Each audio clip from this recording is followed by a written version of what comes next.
Hello, Trent, producer of the film I'm Not a Robot, which is in competition in Aguilar. Thank you for being here with us. I'm going to begin with just the synopsis of the film. Please tell us a little bit about it, what it is about. The film is about a woman who finds out that she's a robot.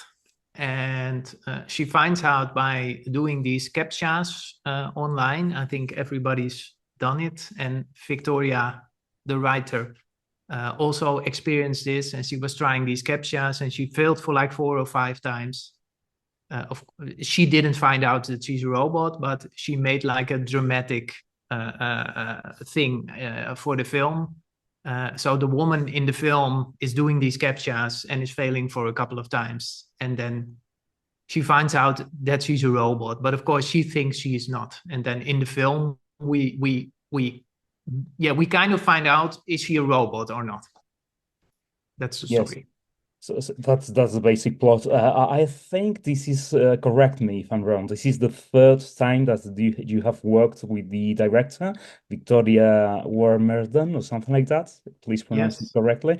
Well done. So it must have been easy for you to accept to work with her again. But what did actually catch your eye in the script?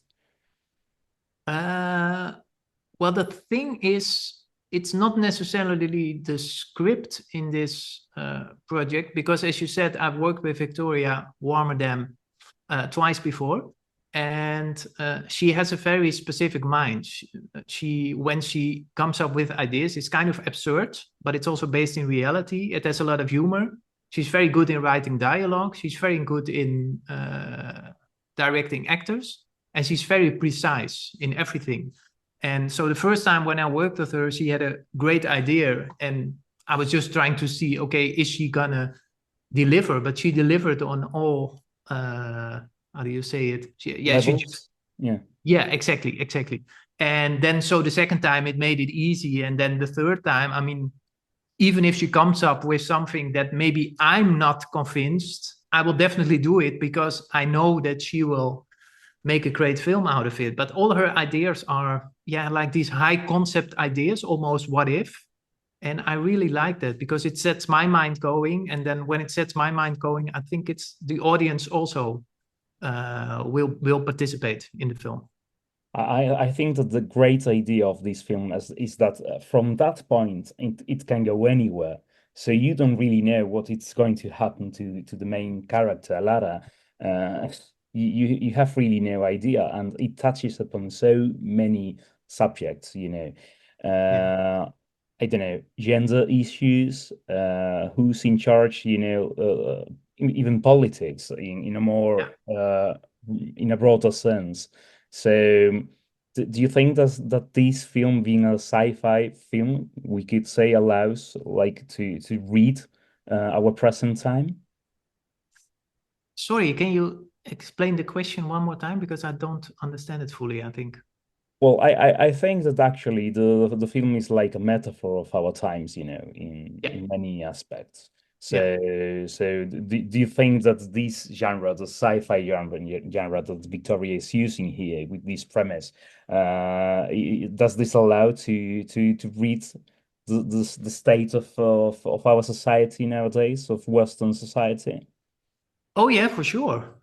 Because although Victoria's film is a sci-fi, uh, because there are people walking around uh, who look like humans, but they are actually robots. But at the same time, she uh, is making a very credible film because all her characters, whether they're robot or not, all the characters act human and they have human-like emotions and they do stuff that we also do. They actually, when she was writing the script, every time she was thinking, the character is going to react how I will react. So for her, it's very important to make it relatable. And if you make a relatable film, which always has to do with the characters, it doesn't really matter whether what genre it is. If you make a relatable film, I think the audience definitely gets it. But also, since Victoria is always struggling with things like equality or inequality, feminism, labeling, autonomy, identity, all this stuff. So it naturally comes out in the script because she writes it and she's dealing with it. So it comes out with the characters. So it's always like a sort of small commentary on the society and what she thinks of society. Yeah. Although at the same time, she really wants to make an entertaining film. I think it is really entertaining. Yeah, it's I don't think it's something very serious. It's actually almost like a joke. Yeah. The film. Yeah. Is, in a good sense. Her films start out as a joke. Also, the other films, they start out as a joke. That's the initial idea. She never thinks about, I'm going to tell something about this society, or I'm making a film around a theme. It starts on a joke or a very good idea. And then when she starts developing, of course, all these things that she is dealing with in normal life, they just also are going to happen in the film. So she definitely finds the themes and finds what the story is about while writing, actually. The setup is very simple. I mean, it's just one place. So in terms of production, how long did it take to make the film? And I guess that to clear the music rights, that was difficult, because you have a couple of everybody is talking about the music rights. And actually well, you have two questions. One is the music rights and the other is the location. But I will do the music rights first. It's of course it's Radiohead, Creep by Radiohead, but then performed by a female choir, and the female choir is from Belgium. And we had a Belgian co-producer who's great and has been involved in the musical side for like 15-20 years. So I asked him to get in touch with the Belgian choir. It's easier to get in touch with the Belgian choir than the people of Radiohead. So we asked them whether it was okay for the film. We explained them what the film was about, and they agreed on using their performance in the film. And then, of course, when we had their approval, we could go to not the actual Radiohead people, but the record company who owns the rights. And it was easier to tell them the performance already said yes. So it did take some time, I think like 4 months, 5 months in total. And we wanted to have that approval before shooting. But in the end, it was not that difficult. It was a lot of waiting, to be honest. And the location was shot in Belgium, and we had 2 locations. One is the interior of the office, and we shot it in Brussels for 5 shooting days.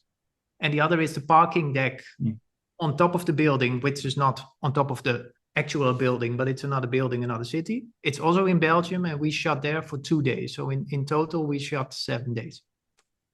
Okay.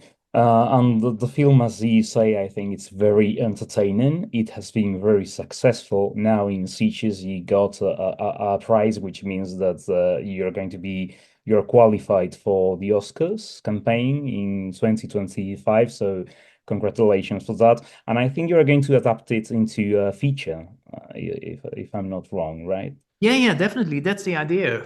Because when we were developing this short film, of course, we had this idea for a short film, and we thought that was going to be it. But then during making the film, we really started to talk about the characters. We started to talk about the world, and it's quite a rich world. And we really wanted the characters to have like an extra life. And so while the film was in Sitges and some other festivals, we started to talk about the feature. And then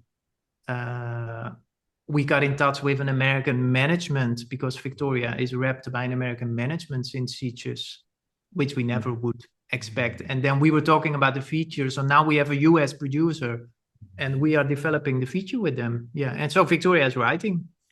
It's going to be in English, I guess, with an American cast or an English-speaking cast, I guess. The idea is that it's English cast, yeah. Yeah. Okay, so let's see how that goes. Thank you very much, Trent, for being here with us, and we hope the best for that feature. Yeah, thanks for having me.